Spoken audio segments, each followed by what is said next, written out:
कुछ लोग ये कहते हैं कि ये जो लोकेशन है ये इस पूरे प्लैनेट पे सबसे ज़्यादा पैरानॉर्मल लोकेशन में से एक है।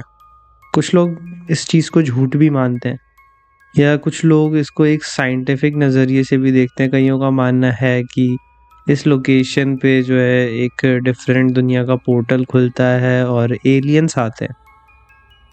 बट जो बात इस लोकेशन के बारे में सबसे ज़्यादा इंटरेस्टिंग है ना, वो ये है कि इस लोकेशन पे कई सारे साइंटिस्ट ने काफ़ी रिसर्च की, इनफैक्ट 10 साल से भी ज़्यादा रिसर्च की, और उस रिसर्च के बाद उनके पास काफ़ी सारा साइंटिफिक एविडेंस भी है इस जगह से लेकर कि यहाँ कुछ तो ऐसा हो रहा है जो कि नॉर्मल इंसान के समझ के बाहर की बात है। और जिस केस की मैं बात कर रहा हूँ, जिस जगह की मैं बात कर रहा हूँ इस वीडियो में, उसका नाम है स्किन वॉकर रैंच।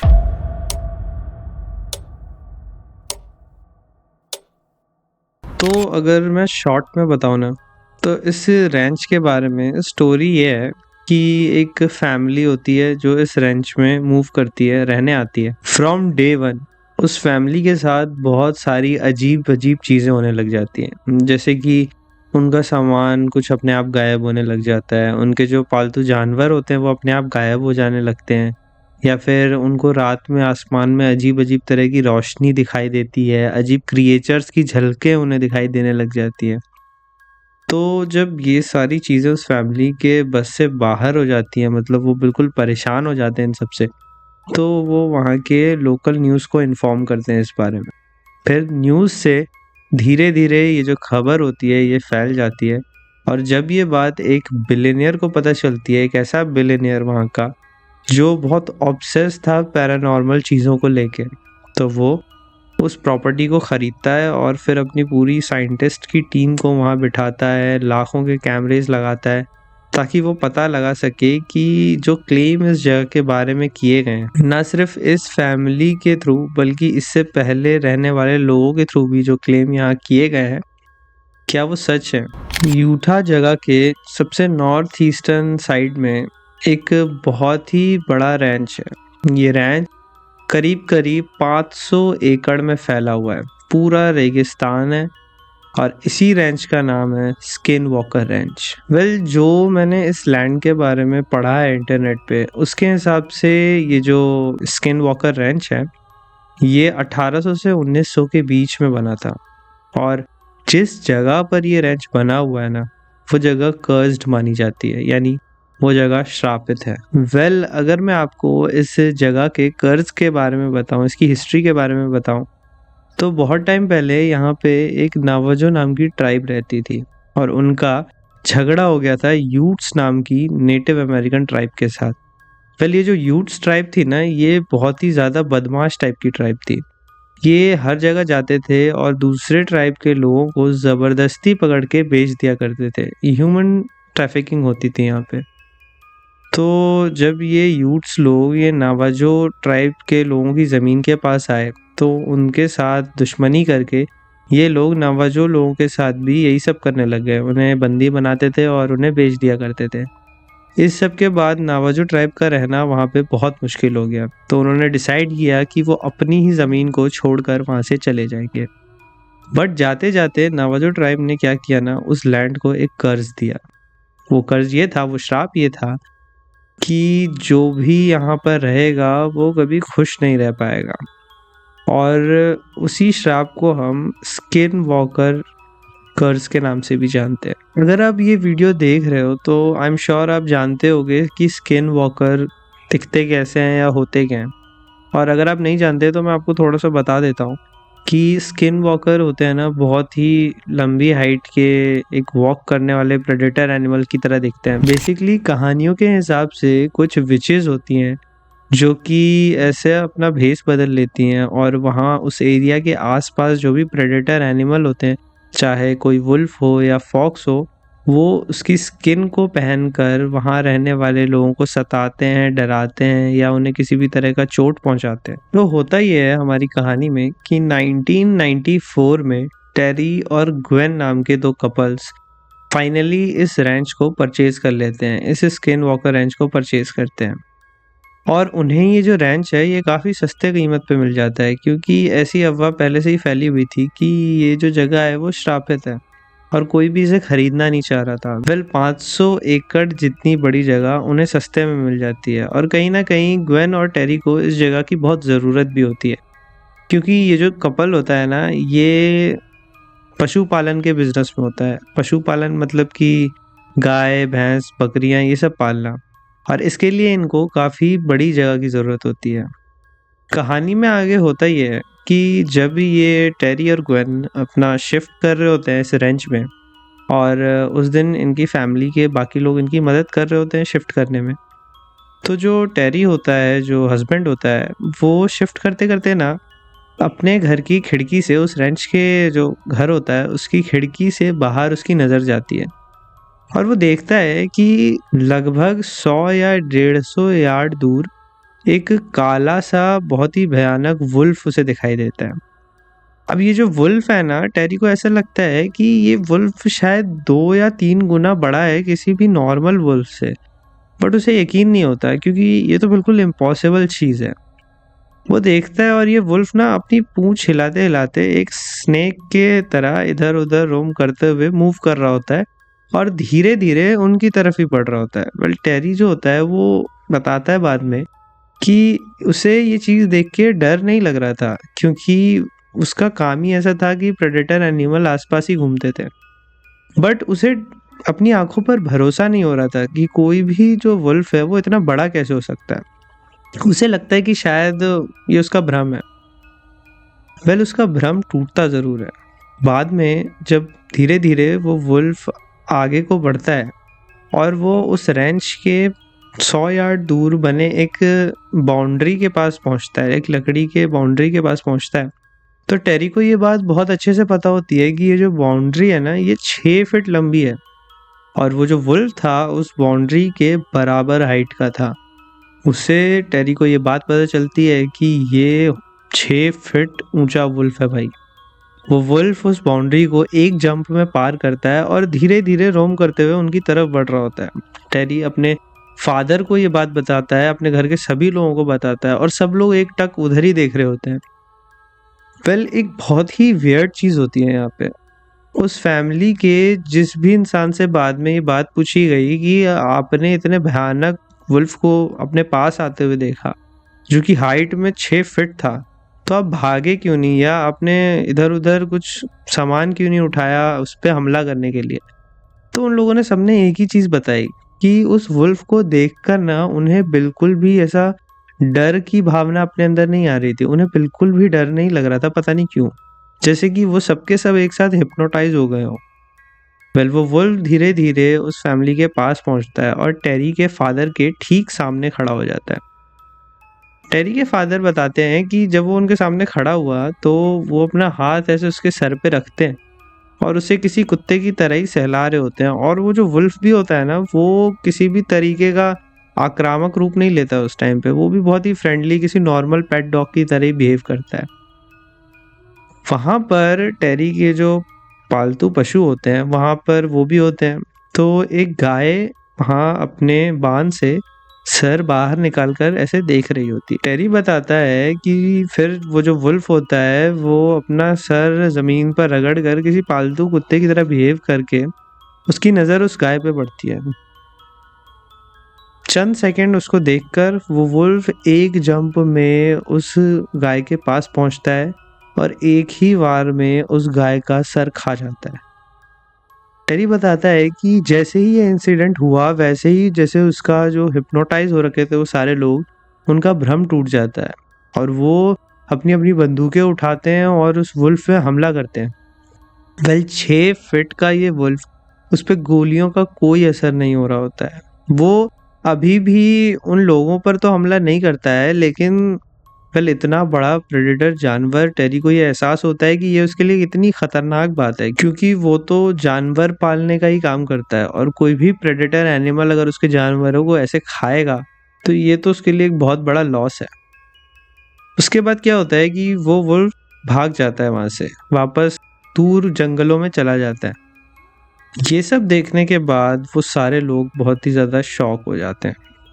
इंटरनेट पे जब मैं ये स्टोरी पूरी पढ़ रहा था ना, तो मैं तो बिल्कुल ऐसा हो गया था कि मेरे को ये बहुत फेक सा लग रहा था। लेकिन फिर जब वो पॉइंट आता है ना कि वो सारे हिप्नोटाइज हो गए टाइप का, तो इस बारे में मैं कुछ नहीं कह सकता। वेल, आप लोग कमेंट करके ज़रूर बताना कि आपको इस बारे में क्या लगता है। ये बाद में ये चीज़ बताते हैं कि जब वो वुल्फ वहाँ से चला गया और उनका एक भ्रम सा टूटा, तो उन्हें एक बहुत ही भद्दी सी स्मेल आ रही थी उस पूरी जगह से। और ये जो रैंच था ना, ये रैंच का जो घर था जहाँ ये लोग शिफ्ट हो रहे थे, टेरी ये भी बताता है कि ये जो रैंच है, जब वो वहाँ पे पहुँचे तो वहाँ की घास बहुत ज़्यादा बढ़ी हुई थी। और उस घर के अंदर जितने भी खिड़की थे, जितने भी दरवाजे थे, उन सब दरवाज़ों में आगे और पीछे दोनों की साइड 5, 6 या 10 लॉक्स लगे हुए थे बड़े-बड़े। उन्हें ये पहले तो बिल्कुल भी समझ में नहीं आ रहा था कि आखिर ये हो क्या रहा है। मतलब खिड़कियों में आगे पीछे, दरवाज़ों में, और ऐसा कोई भी दरवाज़ा या खिड़की नहीं था जिसके आगे और पीछे लॉक्स लगे हों। वहाँ दीवारों से, उस घर के अंदर दीवारों से बहुत ही बड़े-बड़े मोटे लोहे के चेन बंधे हुए थे। देखने में ऐसा लग रहा था कि न जाने कितनी भारी भरकम और ताकतवर जानवर को इन चेन से बांधा जाता हो यहाँ पे। वेल, इन सब के बाद भी टेरी और ग्वेन जो होते हैं ना, उन्हें इन चीज़ से कोई फ़र्क नहीं पड़ता है। वेल, मैं अगर उनकी जगह होता तो मैं तो उसी टाइम उस जगह को छोड़ के चला जाता।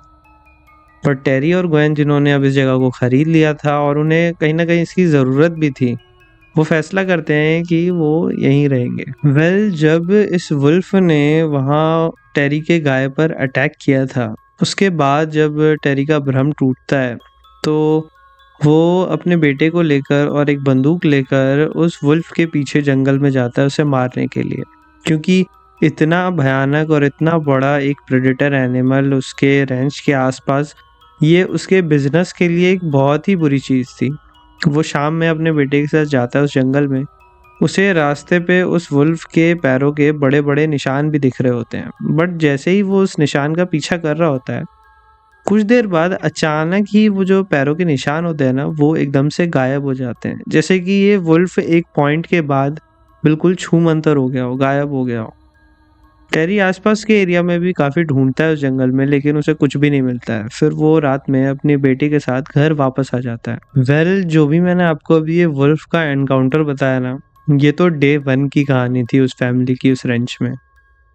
इसके बाद उनके साथ और भी अजीब-अजीब चीज़ें होने लग जाती हैं। जैसे कि जो ग्वेन होती है, टेरी की वाइफ़, वो चीज़ें भूलने लगती है। उसे ऐसा लगता है कि वो चीज़ें भूल रही है। फॉर एग्ज़ाम्पल के लिए, वो एक बार दुकान जाती है, दुकान से ग्रोसरी का सामान लेकर आती है, अपने टेबल में रखती है और सारे सामान को अपनी-अपनी जगह रखती है। उसके बाद वो सोने चली जाती है। सो के उठ के जब वो वापस आती है, तो वो देखती है कि जो सामान उसे अच्छी तरीके से याद है कि उसने अपनी-अपनी जगह पे रख दिया था, वो अभी भी उस बैग में ही बंधा हुआ है। इसके बाद भी कई सारी वियर्ड चीज़ें होती है, जैसे कि ग्वेन नहाते समय अपना तौलिया अपने साथ लेके जाती है, बट वो मुड़ के देखती है तो वहाँ कोई तौलिया होता ही नहीं है। उसके बाद जब वो कबर्ड में ढूँढती है तो उसे तौलिया वहाँ पे भी नहीं मिलता है, और वापस जब वो अचानक वॉशरूम में देखती है, तो वो तौलिया अपनी जगह पर ही रखा हुआ होता है। वेल, ग्वेन को स्टार्टिंग में ऐसा लगता है कि ये सारी जो भी वियर्ड चीज़ें हैं, ये उसके मन का भ्रम है और ये कहीं न कहीं भूल रही है चीज़ों को, इसलिए ऐसा हो रहा है। बट उसे शॉक तब लगता है जब टेरी, उसका हस्बैंड, और उसका जो बच्चा होता है, वो भी एक दिन बातों-बातों में यही सेम चीज़ें उसे बताते हैं।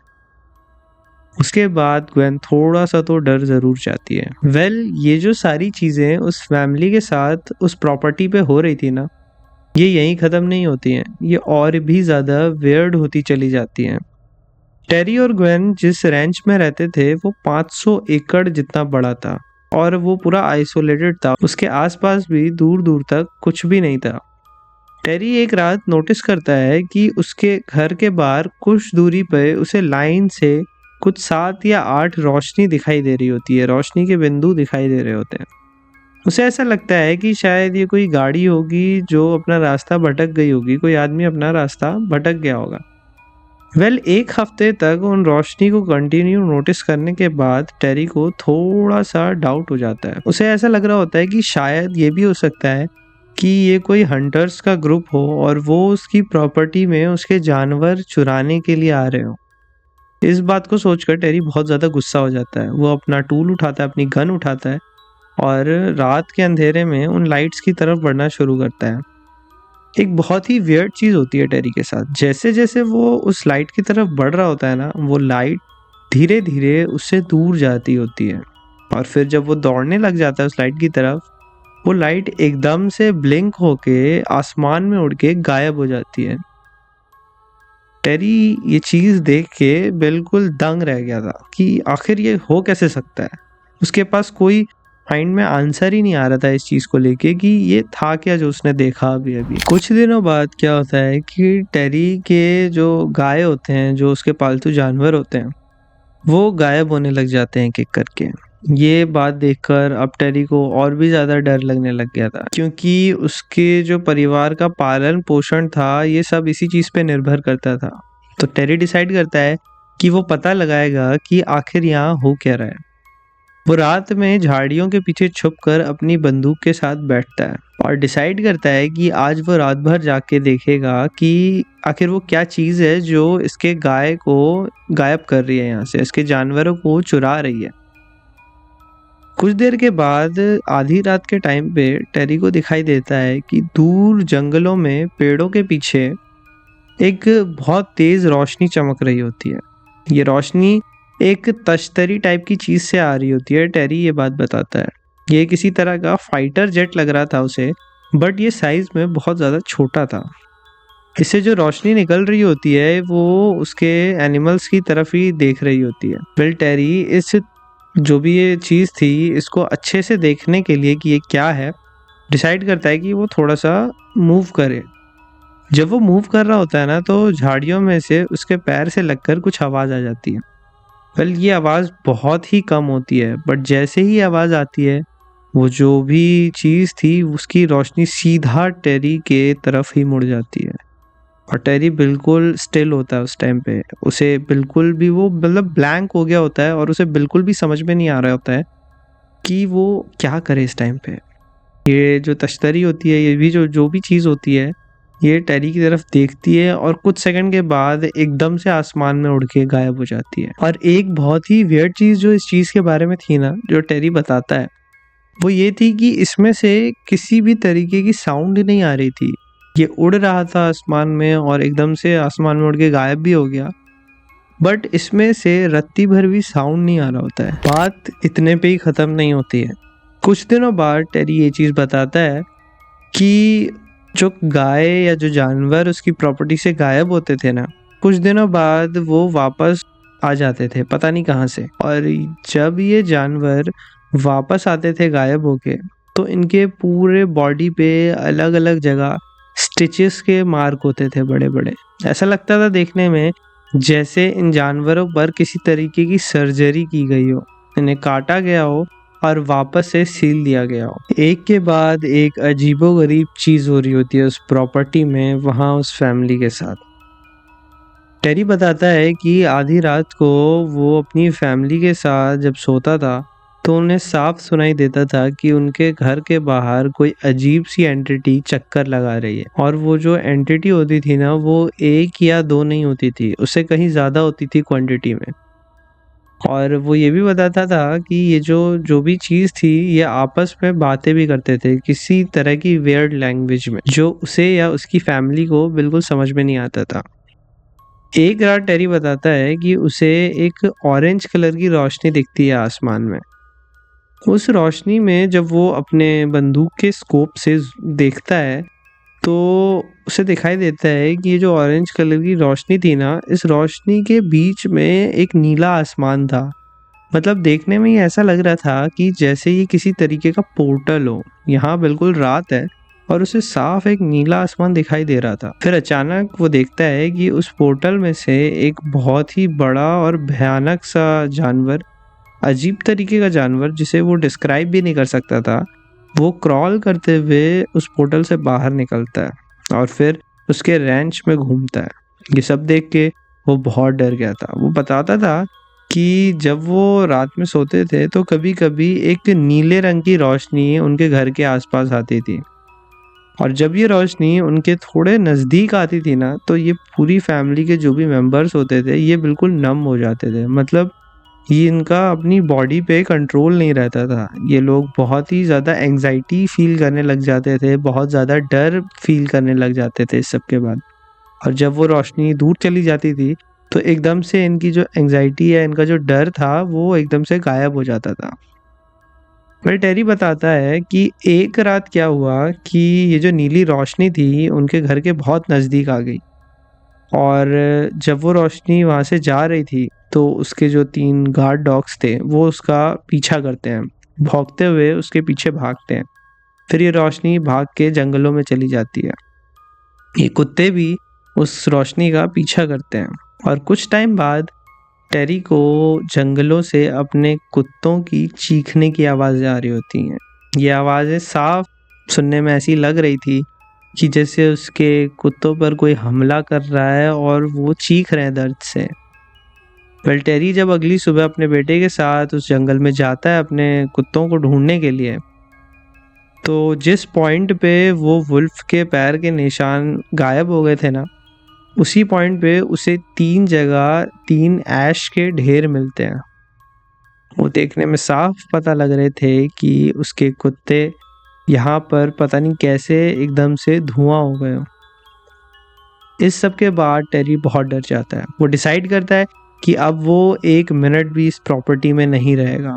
वो अपनी वाइफ और बच्चों को लेके यहाँ से चला जाएगा। उसके बाद जब वो अखबार में इस बात की खबर डालता है कि वो इस प्रॉपर्टी को बेचना चाहता है, और ये खबर फैल जाती है लोगों में कि इस फैमिली के साथ यहाँ पर क्या क्या हो रहा है, तो एक बिलियनियर जिसका नाम रॉबर्ट बिगलो होता है, वो इस चीज़ को पढ़ता है और डिसाइड करता है कि वो इस प्रॉपर्टी को ख़रीदेगा और इस जगह पर इन्वेस्टिगेशन करेगा। रॉबर्ट बिगलो का ना बहुत ज़्यादा इंटरेस्ट होता है ऐसी पैरानॉर्मल और अजीबोगरीब एलियन टाइप की चीज़ों में। उसने काफ़ी पैसा खर्च किया होता है ऐसी चीज़ों में, और उसे ऐसी ही किसी जगह की तलाश थी जिसे वो अपना हेडक्वार्टर बना सके। वो इस रैंच को ख़रीद लेता है और सैकड़ों साइंटिस्ट और पीएचडी होल्डर्स की टीम को वहाँ पर बिठाता है। काफ़ी सारा पैसा खर्च करता है और डिसाइड करता है कि वो ये पता लगा कर रहेगा कि आखिर इस जगह पे हो क्या रहा है। वेल, जो रॉबर्ट बिगलो होता है इस जगह को सेटअप करता है, तो इसका एक ऑफिशियल नाम भी रखा जाता है, national institute of discovery science, NIDS। लेकिन रॉबर्ट बिगलो ना अपने टेरी जो होता है उसे और उसकी फैमिली को वहाँ से जाने नहीं देता है। वो उसे यहीं रोक लेता है, क्योंकि ये जो फैमिली थी ना उसके लिए एक एविडेंस की तरह थी, क्योंकि उनके साथ ही ये सब अजीब चीज़ें हुई थी और वही इन्हें एग्जैक्ट बता सकते थे कि उनके साथ कब, कहाँ पर और क्या हुआ था। वेल, रॉबर्ट बिगलो की जो टीम होती है साइंटिस्ट की, वो सबसे पहले उस जगह की हवा को स्कैन करते हैं, वहाँ के पानी सप्लाई को स्कैन करते हैं, ये बात का प्रूफ करने के लिए कि कहीं किसी भी तरीके से इस फैमिली के माइंड में कुछ केमिकल लोचा तो नहीं हो गया है। यहाँ का वाटर सप्लाई तो ठीक है, यहाँ की एयर तो ठीक है, कहीं इनकी वजह से वो लोग हिप्नोटाइज तो नहीं हो रहे हैं किसी भी तरीके से।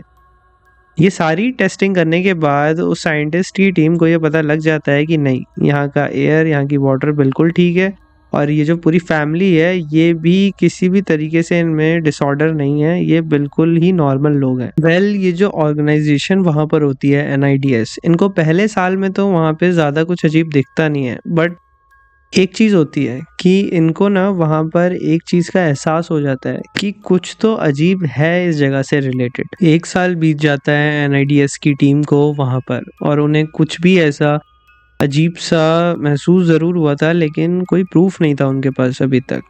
फिर एक रात क्या होता है, जब टेरी और ग्वेन अपने गायों के कान पे एक टैग लगा रहे होते हैं येलो कलर का, तो जब वो अपनी एक गाय पे ये टैग लगा के दूसरी तरफ जाते हैं बाकी गायों पर ये टैग लगाने, तो अचानक जब वो पीछे मुड़ते हैं तो देखते हैं कि उनकी जो काऊ जिन पे उन्होंने अभी अभी टैग लगाया था वो वहाँ से गायब हो गई है। वो इधर उधर ढूंढते हैं, चिल्लाते हैं, चीखते हैं, बट उन्हें कहीं भी वो गाय नहीं मिलती। 40 मिनट के बाद अचानक जिस जगह से वो गाय उनकी गायब हुई थी ना, उन्हें उसी जगह पर उस गाय की बॉडी मिलती है। मतलब ये जो गाय की बॉडी थी ऑब्वियसली ये मर चुकी थी अभी, लेकिन ये बहुत ही अजीब कंडीशन में थी। इस गाय के पैर कटे हुए थे, पेट कटा हुआ था, गर्दन कटी हुई थी और भी न जाने क्या-क्या। और एक जो बहुत ही ज़्यादा वियर्ड चीज़ थी, ये जो कट्स लगे हुए थे ना, ये देखने में ऐसे लग रहे थे कि इनको बहुत ही ज़्यादा प्रिसाइज़ली काटा हो किसी सर्जिकल टूल से, और कहीं भी इस गाय का ब्लड नहीं फैला था ज़मीन पर।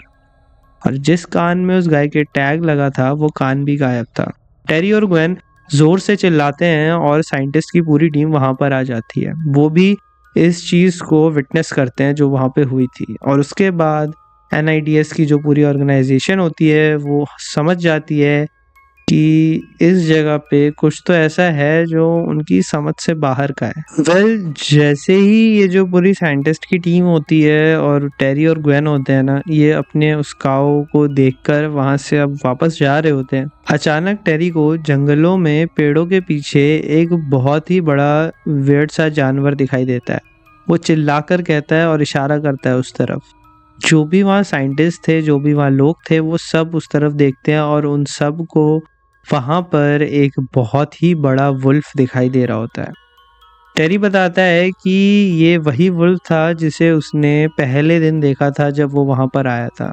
ये साइज में काफ़ी ज़्यादा बड़ा था, और पहले दिन की तरह जब उसने पहले दिन इस वुल्फ को देखा था तो उसे बिल्कुल फ्रेंडली जैसा लगा था और उसे डर नहीं लगा था।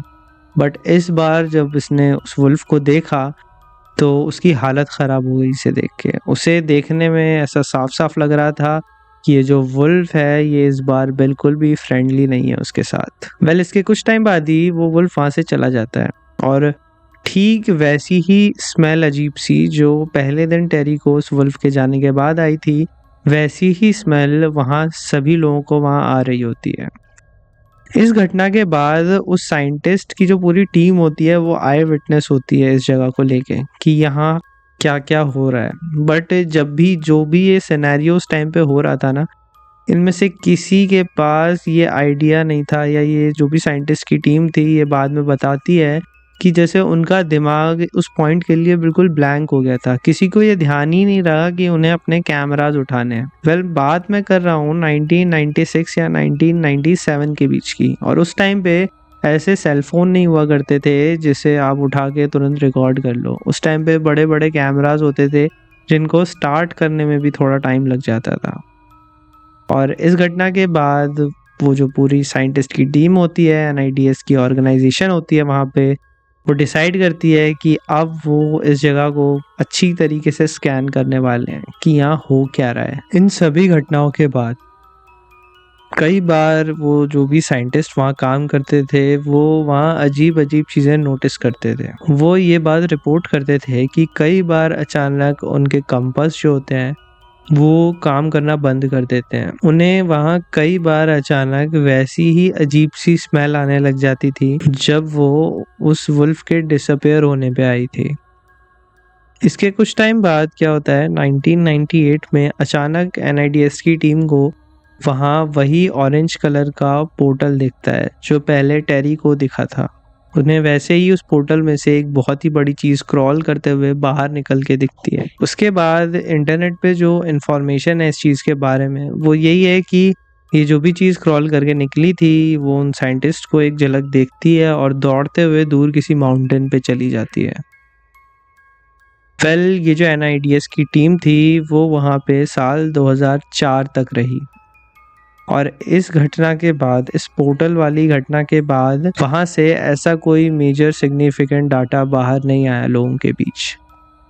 वहाँ NIDS की टीम काफ़ी सालों तक रही, 10 साल से भी ज़्यादा रही, लेकिन छोटी मोटी घटनाओं के अलावा ऐसी कोई भी बड़ी चीज़ उस ऑर्गेनाइजेशन ने लोगों को नहीं बताई।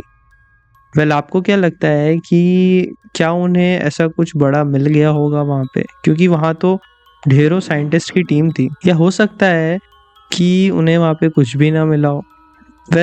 मुझे ऐसा लगता है कि अगर वहाँ पे उन्हें कुछ मिला होगा तो आई एम श्योर वो इस चीज़ को बाहर की दुनिया से छुपाना ज़रूर चाहेंगे। इन सब घटनाओं के अलावा इंटरनेट पे इससे ज़्यादा कोई भी मेजर ऐसी इन्फॉर्मेशन मुझे नहीं मिली जो मैं आप लोगों के साथ शेयर कर सकूं।